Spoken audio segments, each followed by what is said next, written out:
ہم دکان میں خیر و برکت مانگتے ہیں، مال میں خیر و برکت مانگتے ہیں، اولاد میں خیر و برکت مانگتے ہیں، گھر میں خیر و برکت مانگتے ہیں، مصیبتوں سے نجات مانگتے ہیں، پریشانیوں کا حل مانگتے ہیں، بیماریوں سے شفا مانگتے ہیں، لیکن ایک چیز بھول جاتے ہیں۔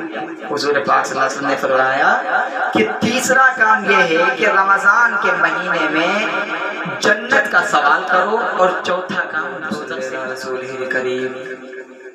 اما بعد، محترم سامعین اکرام، آج میں آپ لوگوں کے سامنے حضور پاک علیہ الصلوۃ والسلام کا ایک فرمان سنانے کے لیے حاضر ہوا ہوں۔ وقت مختصر ہے، صرف ایک فرمان حضور پاک علیہ الصلوۃ والسلام کا سنانا چاہتا ہوں۔ دیکھیے، رمضان کا مہینہ ہمارے درمیان سے بہت تیزی کے ساتھ گزر رہا ہے۔ آج رمضان المبارک کی 26 تاریخ ہو چکی ہے، تقریباً 3 یا 4 دن اور بچے ہیں رمضان المبارک کے، اور پھر یہ جو عشرہ چل رہا ہے یہ بہت ہی زیادہ قیمتی عشرہ چل رہا ہے۔ حضور پاک علیہ الصلوۃ والسلام نے فرمایا کہ رمضان المبارک کے 3 حصے ہیں، اور ان میں سے سب سے زیادہ جو اہمیت رکھتا ہے وہ آخر عشرہ ہے۔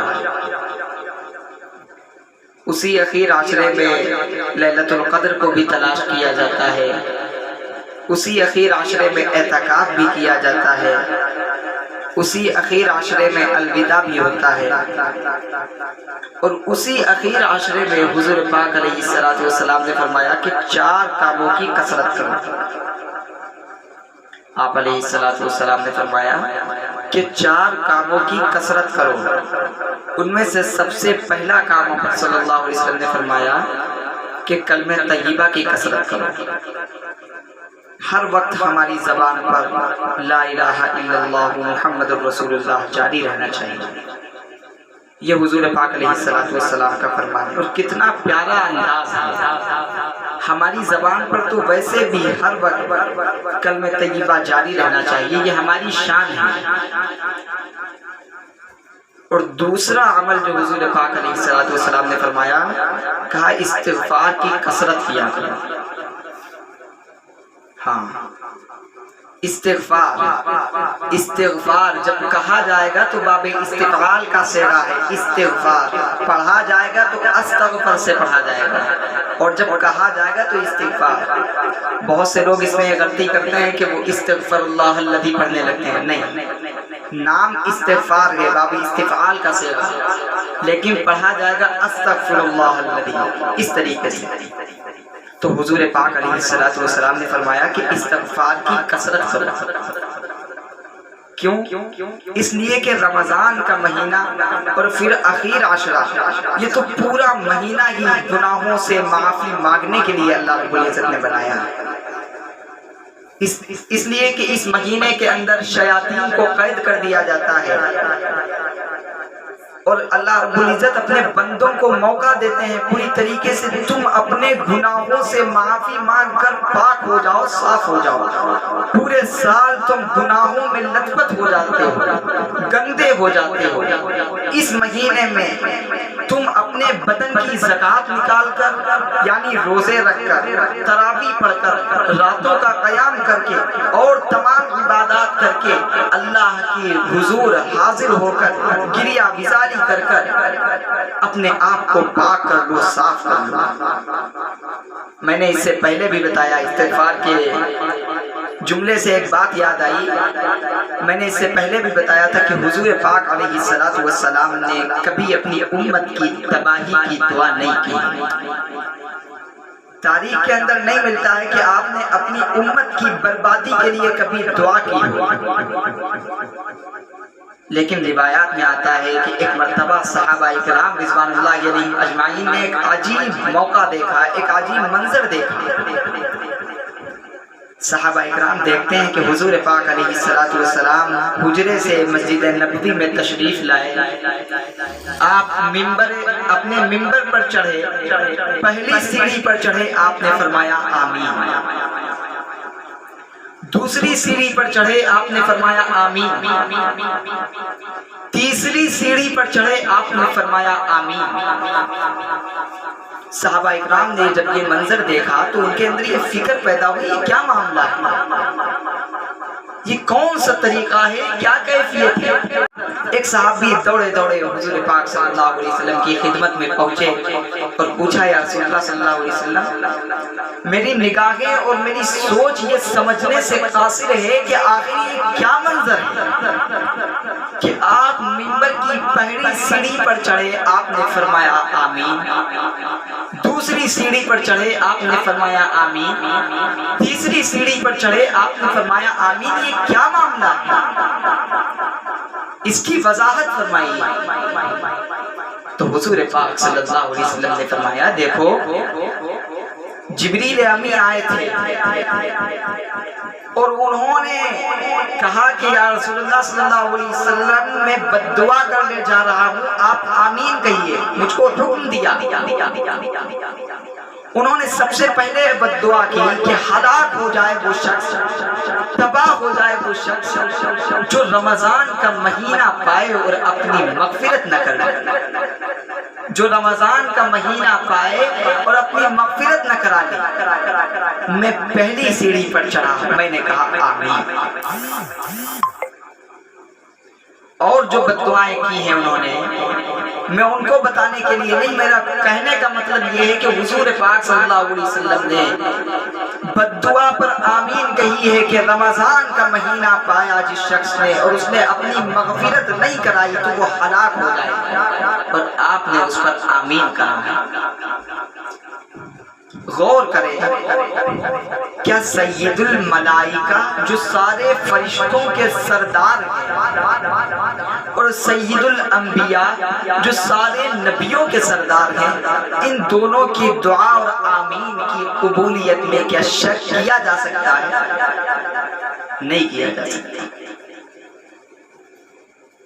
اس لیے ایک تو حضور پاک صلی اللہ علیہ وسلم کی آمین، اور دوسرے آپ علیہ السلام نے حکم بھی دیا کہ دیکھو رمضان کے مہینے میں استغفار کی کثرت کرو، خصوصاً اخیر عشرے میں استغفار کی کثرت کرو۔ یہ دو کام تو ایسے ہیں جو تو ہم کو کرنے ہی کرنے ہیں، اور ان کا اثر ہم کو دنیا میں بھی دیکھنے کو ملے گا انشاءاللہ تعالی۔ لیکن دو کام اور حضور پاک صلی اللہ علیہ وسلم نے بتائے ہیں جن کو ہم لوگ بھول چکے ہیں۔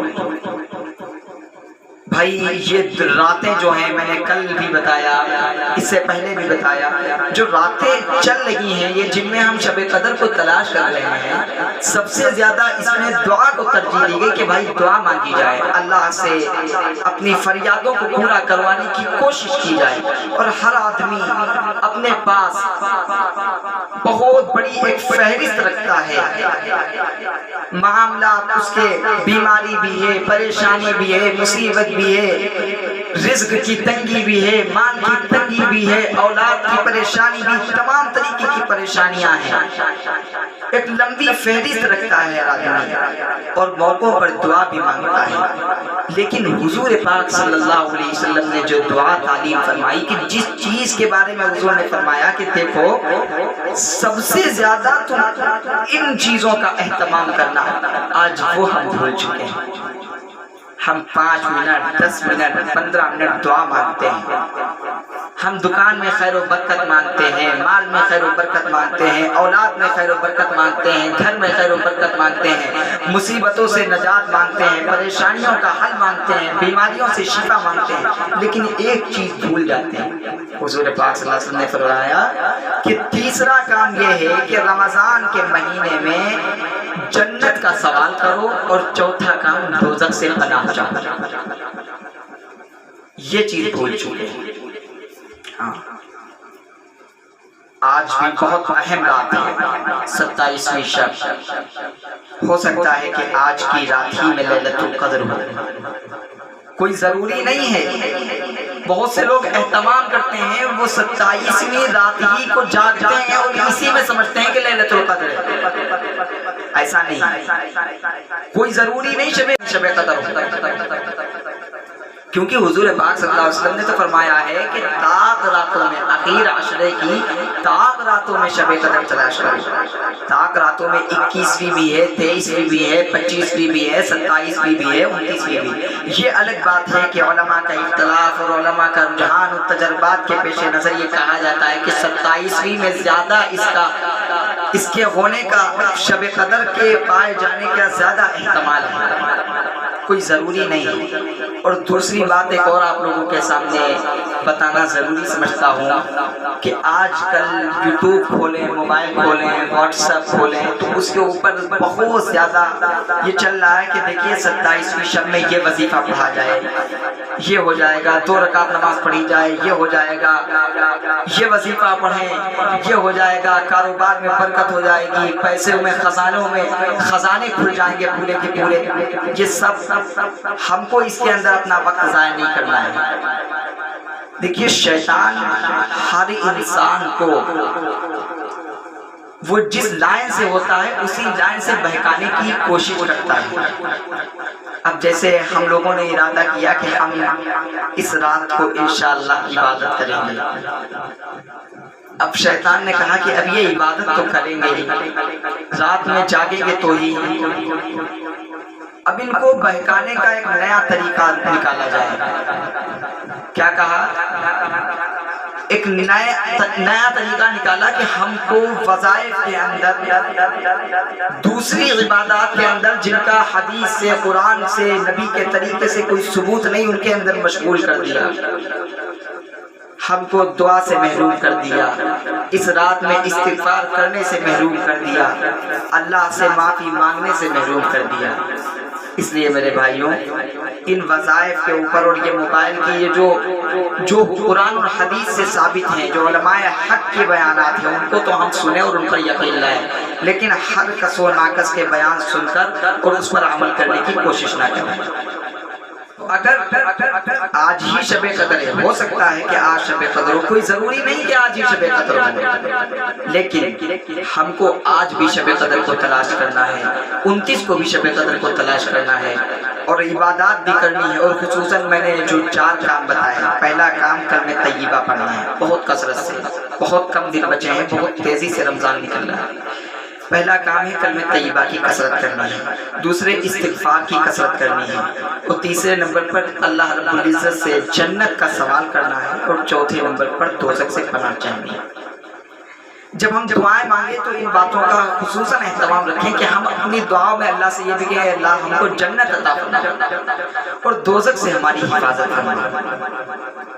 اللہ رب العزت ہم کو یہ اہم راتوں کی اور یہ جو رمضان المبارک کے قیمتی ایام بچے ہیں ان کی قدر کرنے کی توفیق عطا فرمائے۔ آمین۔ وآخر الدعوانا